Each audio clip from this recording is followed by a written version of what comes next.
Hello friends, स्वागत है आप लोग का एनसीईआरटी जोन में। सब इंस्पेक्टर का जो 1275 पोस्ट वाला जो एग्ज़ाम था उसका मेंस एग्ज़ाम का डेट आ गया है। डेट है 25 फरवरी। ठीक है, तो इसमें हम क्या बात करेंगे कि लास्ट 20 दिन में क्या क्या करें। अगर मैं एग्ज़ाम दे रहा होता तो मैं क्या क्या करता, और मैं थोड़ा बताऊंगा कि प्रैक्टिस सेट मार्केट में कौन कौन से अवेलेबल है इंग्लिश में, और हिंदी में कौन कौन अवेलेबल है। हिंदी में हम सबको पता होता है, बट इंग्लिश में ज़्यादा लोगों को पता नहीं होता कि कौन कौन से आए हुए हैं। और फिर लास्ट में मैं ये भी बताऊंगा कि एग्ज़ाम जब हम प्रैक्टिस सेट बताते हैं बनाते हैं तो एनालाइज कैसे करें, वो भी हम फोकस करेंगे। तो चलिए शुरू करते हैं। मेरा नाम धीरज है और आप लोग देख रहे हैं एनसीईआरटी जोन। सबसे पहले समझ लीजिए कि मेन फोकस आपको क्या रखना है। चाहे आप प्रैक्टिस सेट करते हो, चाहे आप प्रीवियस ईयर क्वेश्चन करते हो, चाहे कहीं से प्रैक्टिस करते हो, चाहे कोई बुक पढ़ते हो, मेन मोटो आपका क्या होता है? मेन मोटो होता है कि रिवीजन करना, रिवीजन करना, रिवीजन करना। इसके अलावा कोई मोटो होता है? चाहे प्रीवियस ईयर करते हो, क्या करते हो? रिवीजन। आपका रिवीजन अच्छा नहीं था या अच्छा नहीं है, या किसी का अपने रिवीजन को इम्प्रूव करने के लिए प्रैक्टिस सेट करता है, फिर जो क्वेश्चन गलत है उसको इम्प्रूव करने के लिए एनालाइज करता है। लेकिन अगर मान लो सिर्फ आप मान लो प्रीवियस ईयर क्वेश्चन करते हो, ठीक है, या आप सेट प्रैक्टिस करते हो और बस जो नहीं आता उसको बस याद कर ले, तो क्या आपका रिवीजन प्रॉपर वे में हुआ? नहीं, बिल्कुल नहीं। और अगर ये भी नहीं करते, कुछ लोग तो सीधे करते हैं, देखते हैं कितना मार्क्स आ गया, वो सीधा मार्क्स कैलकुलेट करके अगला सेट में चले जाएंगे। उससे तो आपको कुछ भी इंप्रूव नहीं होना, कोई फायदा ही नहीं। उससे अच्छा आप कुछ नहीं करो, उससे अच्छा आप बुक पढ़ लो। समझ में आया ना? सेट प्रैक्टिस 50 भी कर लोगे, अगर उसको एनालाइज नहीं कर पाए, नहीं किए, तो कोई फायदा नहीं है। उससे अच्छा आप लूसेंट को कई बार पढ़ लो, जो बुक पढ़ रहे उसी को पढ़े।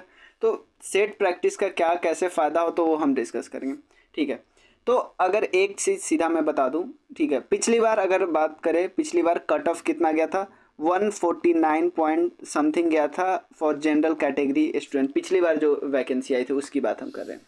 ठीक है, और जिस तरह इस बारी भी प्रीलिम्स में भी कट ऑफ थोड़ा इंप्रूव हुआ है, तो आपको मान के चलो कि कट ऑफ तो बढ़ेगा ही बढ़ेगा। कितना क्वेश्चन बढ़ेगा कोई नहीं बता सकता। ठीक है, तो मेन फोकस हमको क्या करना है? सबसे पहले अटैक करना है हमारा मैथ्स और रीजनिंग पे। ठीक है, मैथ्स और रीजनिंग पे 6 क्वेश्चन प्रीलिम्स में आए थे। मुझे लगता है ये भी 6 क्वेश्चन काफ़ी डिसाइड किया। ठीक है, क्योंकि 6 क्वेश्चन एकाएक आ गए थे ना, मतलब पहले नहीं ना आता था, एक दो क्वेश्चन आता था। 6 क्वेश्चन ये, फिर इंग्लिश हिंदी का दो दो क्वेश्चन, तो 10 क्वेश्चन ये काफ़ी इम्पॉर्टेंट रहा।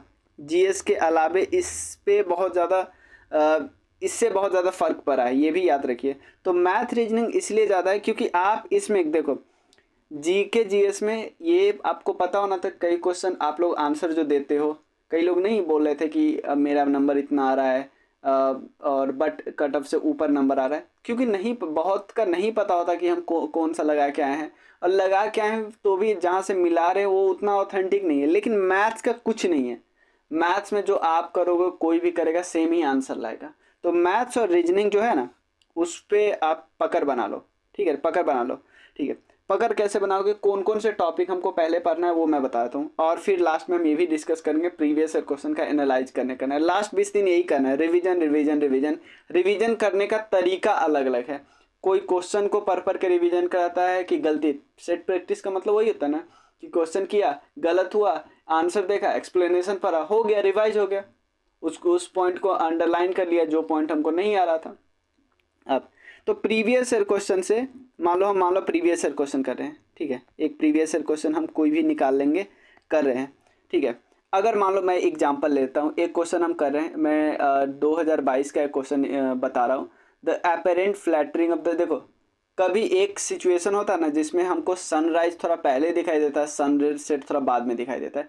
अगर ऐसा क्वेश्चन आया, तो अगर आपको ये नहीं पता है, इसका मतलब आपको कॉन्सेप्ट में दिक्कत है। तो सिर्फ यही, अगर प्रीवियस ईयर क्वेश्चन से पढ़ रहे हो तो सिर्फ ये कॉन्सेप्ट नहीं पढ़ना है हमको, इससे रिलेटेड, क्योंकि लाइट से रिलेटेड है तो लाइट से रिलेटेड और भी हमको कॉन्सेप्ट पढ़ लेने हैं। जैसे डिफ्रैक्शन से कई सारा फेनोमेना होता है, ये तो आपको पता है। जैसे हमें ये भी पता है कि ब्लू स्काई हमें क्यों दिखता है, ये भी हमें पता है। उसके अलावा और भी जो फैक्टर होते हैं, जैसे इंद्रधनुष कैसे बनता है, ये भी कोई फैक्टर होता है। तो आपको जब ये पढ़ रहे हो ना तो 3-4 चीज और जो बाकी है वो रिवाइज कर लेना है कि कैसे हम पानी में किसी डंडे को डालते हो तो टेढ़ा दिखता है। ठीक है, ये सब जो फेनोमेना है ना, सारा किसी क्राउन में भी दिया है, लूसेंट में भी दिया है। जब ये पढ़ना तो सारा फेनोमेना एक बार दिमाग में दोहराना, नहीं पता चले रिवाइज कर लेना। ठीक है, अगर मान लो मेरा क्वेश्चन आया तो ये हुआ कॉन्सेप्ट वाला, तो इस पे तो हमको फोकस करना ही करना है। ठीक है, उसके बाद हमें कुछ याद करने वाला चीज़ है। कोई डैम है, मान लो एग्जांपल लेते हैं, तेहरी डैम के बारे में पूछा है, नहीं ध्यान आ रहा है। ठीक है, नहीं ध्यान आ रहा है डैम में, तो एक बार तेहरी डैम वाला देखे, लेकिन बाकी डैम भी जो एटलीस्ट नॉर्थ इंडिया का डैम, मेन डैम है हीराकुंड, देखो बहुत बहुत जो डैम है ना, जो फेमस डैम है उसी से क्वेश्चन आ जाएंगे, लेकिन कुछ कुछ आप और देख लेना। ठीक है, डैम देख लेना। उसके अलावा कॉन्सेप्ट पे फोकस, जैसे एक क्वेश्चन आएगा कि टेम्परेचर के इंक्रीज करने से सेमीकंडक्टर की रेसिस्टिविटी पे क्या फ़र्क पड़ता है। ठीक है, तो ये सब देना, तो कॉन्सेप्ट पे ध्यान देना। और फैक्ट जो नहीं याद रहे तो फैक्ट याद करने का कोशिश करना, टिक लगा लेना। ठीक है, और ये अपने नोट्स से, और एक और चीज़, जो चीज़ आपके नोट्स में नहीं प्लीज़ वो अपने नोट्स में ही लिख लेना। चाहे अगर मान लो बहुत लोग ऐसे होते हैं जो अपना बेस मटेरियल बना लेते हैं, जैसे एग्जांपल लेते हैं, अपना बेस मटेरियल मान लो लूसेंट को बना लिए, उसके बाद जो भी एक्स्ट्रा मुझे ऐड करना होगा ना, तो हम क्या करेंगे, एक कॉपी में ऐड करेंगे, लेकिन उसमें वही पॉइंट ऐड करेंगे जो लूसेंट में नहीं होगा। समझ रहे हैं, वही पॉइंट ऐड करेंगे जो लूसेंट में नहीं आएगा। इतना क्लियर है ना। अब हम बात करते हैं मैथ्स और रीजनिंग का। मैथ्स और रीजनिंग में हमको, मुझे जैसे देखने, मैं एक सेट देखा, 2-3 सेट देखा, तो मुझे लगा कुछ क्वेश्चन तो बहुत बार आ रहे हैं, जैसे क्यूब, क्यूब का वो वाला क्वेश्चन कि क्यूब का कटिंग करते हैं, तो आप किसी भी वीडियो पे जाना, 5-6 मिनट का वीडियो होगा, उसका ये देख लेना, एक एक वीडियो उनका अच्छा है, जो मैथ्स वाले जो सर है उनका, एक क्यूब और क्यूबॉइड वाला देखना, 3-4 फार्मूला बताया हुआ, लेकिन मुझे लगता है फार्मूला याद नहीं रखेगा एग्जाम तक कि जब 2 साइड वाले का कितना होगा। तो आप थोड़ा सा लॉजिक लगा के करने का कोशिश करना, कोई अगर ट्रिक बता रहा हो तो देख लेना, एक इसका क्यूब वाला। उसके अलावा नंबर ऑफ ट्रायंगल्स वाला, ये अगर कोई ऐसा क्वेश्चन, ये तो बहुत हल्का है लेकिन भारी वाला, नंबर ऑफ ट्रायंगल बोला है, मिसिंग नंबर, ठीक है ना, मिसिंग नंबर, डायरेक्शन की इधर से इधर जा रहे हो, इधर से इधर जा रहे हो तो आप कौन दिशा में हो, ये पूछ सकता है। मिरर वाला पूछ सकता है। ब्लड रिलेशनशिप वाला पूछ सकता है। देखो ये मुझे इतना लग रहा है, लेकिन मुझे अगर आप बोलोगे तो मैं एकदम एक्यूरेट टॉपिक बता दूंगा, कि मैथ्स और रीजनिंग में कौन पढ़ना है। जैसे मैथ्स में क्या क्या आता है, मैथ्स में एक तो मेंसुरेशन आएगा, बहुत important. Compound interest, simple interest नहीं आ रहा है, कंपाउंड इंटरेस्ट आ रहा है, मेंसुरेशन से क्वेश्चन है। उसके अलावा क्वेश्चन वो टाइम एंड वर्क वाले से क्वेश्चन आया, टाइम एंड वर्क वाला हो जाएगा तो आपसे वो भी हो जाएगा, पाइप वाला क्वेश्चन कि एक पाइप खोल दिया तो इतना दिन में पानी गिर जाए, दूसरा पाइप खोला तो इतने दिन में पानी गिरा है। मेन प्रॉफिट एंड लॉस वाला जो टॉपिक है, एवरेज। ठीक है, इस सब का बेसिक क्वेश्चन आप लोग को करना है, बेसिक क्वेश्चन कर लेना है। ठीक है, डिस्काउंट, ठीक है, और थोड़ा बहुत एक क्वेश्चन क्योंकि पूछा था वो, जैसे ये ट्रायंगल है ना, ये अगर राइट एंगल ट्रायंगल है, ये थीटा है, तो इसके सामने वाले को हम परपेंडिकुलर बोलते हैं, नीचे जिस पे होता है उसको बेस बोलते हैं और इसको हाइपोटेनस बोलते हैं। तो ये फॉर्मूला नहीं है, साइन थीटा बराबर क्या होता है, perpendicular upon hypotenuse, cos theta बराबर बेस अपॉन हाइपोटेनस, और tan थीटा बराबर p बटा ये b। तो इस पे क्वेश्चन पूछा था। ठीक है, तो मेरा क्या मानना है कि अभी आप एक चीज़ करो, सबसे पहले लूसेंट का रिवाइज करो, लूसेंट या क्राउन जो भी पढ़ रहे हो उसको रिवाइज करो। ठीक है,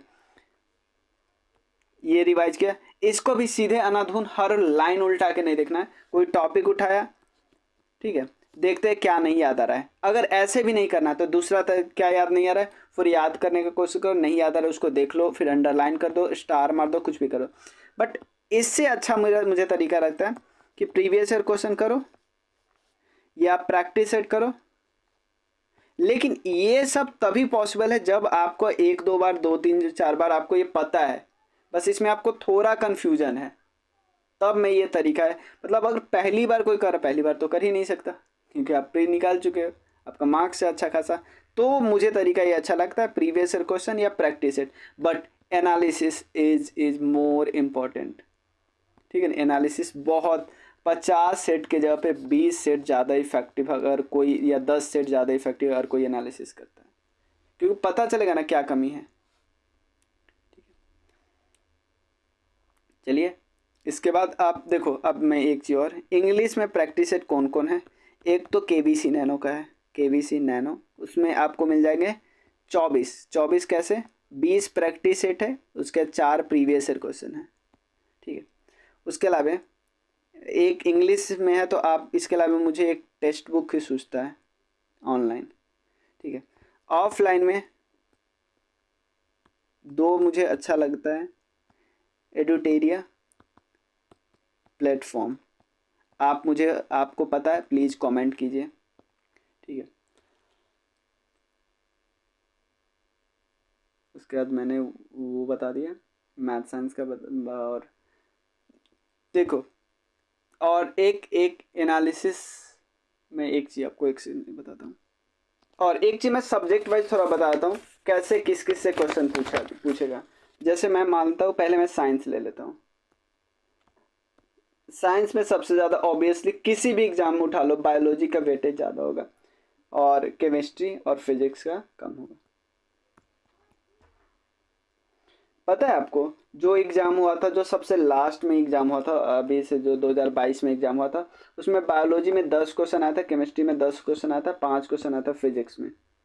ठीक है, उसके बाद पॉलिटी की बात करें, पॉलिटी बहुत आसान सेक्शन है, सब बनाएंगे 7 क्वेश्चन। आपको यहाँ पेज लेना है, बहुत लोग गलती करते हैं साइंस में। ठीक है, आपको एज कहाँ लेना है, यहाँ पे। उसके अलावा आपको एज लेना है ज्योग्राफी के फैक्चुअल क्वेश्चन पे, फैक्ट वाला गलती कर देते हैं लोग। ठीक है ना, मतलब कॉन्सेप्ट वाला तो गलती नहीं होता, जो फैक्ट वाला पॉइंट होता है ना, वो गलती कर देता है कि ये दर्रा कहाँ होगा, ये वो कहाँ होगा। तो ज्योग्राफी में आपको प्लीज़ सिर्फ इंडियन ज्योग्राफी, कुछ नहीं, इंडियन ज्योग्राफी, वर्ल्ड वाला अब छोड़ो। ठीक है, उसके अलावा इकॉनमी ना, इकॉनमी तो पढ़ना पड़ेगा, कहाँ से पढ़े, सेट प्रैक्टिस में से, सेट में आ जाए ना, उसको थोड़ा अच्छे से एनालाइज करना, और कम से कम थोड़ा हाईवे फैक्ट्री वगैरह थोड़ा वाला, बहुत ट्रांसपोर्ट वाला जो क्वेश्चन होगा ना, वो गलती मत करना। अब थोड़ा टफ पूछ रहे हैं थोड़ा। उसके अलावा मैथ्स तो हो गया, करंट पे ज़्यादा फोकस नहीं करना है, और हिस्ट्री में सबसे ज़्यादा फोकस करना, मॉडर्न हिस्ट्री पे। ठीक है, क्योंकि देखो, पोस्ट इंडिपेंडेंस वर्ल्ड एक एक क्वेश्चन आएंगे, पोस्ट इंडिपेंडेंस के और वर्ल्ड हिस्ट्री के एक एक क्वेश्चन आएंगे। मॉडर्न के मान लो 8 आया, पिछले बार 8 आया, और एंशियंट और मिडाइवल क्या है 5-5, तो ये भी कम नहीं हुए, क्योंकि यार कट ऑफ 75 क्वेश्चन गया है, मे बी 80 क्वेश्चन चले जाए, पता नहीं, कुछ भी हो सकता है। तो आपको बहुत, आपकी एक्यूरेसी, रिवीजन इतना तगड़ा करो ना कि आपकी एक्यूरेसी बहुत बहुत बहुत हाई क्वालिटी की एक्यूरेसी। और मैथ्स में तो आपको 20 में 16 17 18 करना ही होगा, प्लीज इसको पढ़ो। ठीक है ना, क्योंकि ये एक्यूरेसी आप, मतलब आपका नैया पार लगा देगा। ठीक है, और एक चीज़ और मैं बता दूं, खासकर यू आर मेल या यू आर पूरा करो। आप 1275 सीट मत देखो, यू आर मेल का सीट है, यू आर मेल का सीट है ओनली 287, ध्यान रखो 1275 नहीं है। ठीक है ना, ठीक, चलो। तो अगर इसके बाद भी कोई डाउट है, अगर आप बताओगे पेपर को एनालाइज कैसे किया जाए डिटेल में, एनालिसिस डिटेल्स में, तो मैं भी मैं बता सकता हूँ। ठीक है, कि मैं 4 5 10 क्वेश्चन का करके बताऊँगा। ठीक है, अगर आप बोलोगे सेट प्रैक्टिस का, तो भी मैं करा सकता हूँ कुछ क्वेश्चन, मतलब कुछ सेट करा सकता हूँ, एटलीस्ट 10 to 15। केबीसी नैनो तो करवा दूंगा, केबीसी नैनो, केबीसी नैनो या एडुटेरिया, अब मुझे बताओ। ठीक है, कमेंट आएगा कम से कम 5 to 10 कि कराने के लिए, तभी कराएंगे, नहीं तो कोई फ़ायदा नहीं ना। चलिए मिलते हैं नेक्स्ट वीडियो में, तब तक के लिए थैंक यू सो मच।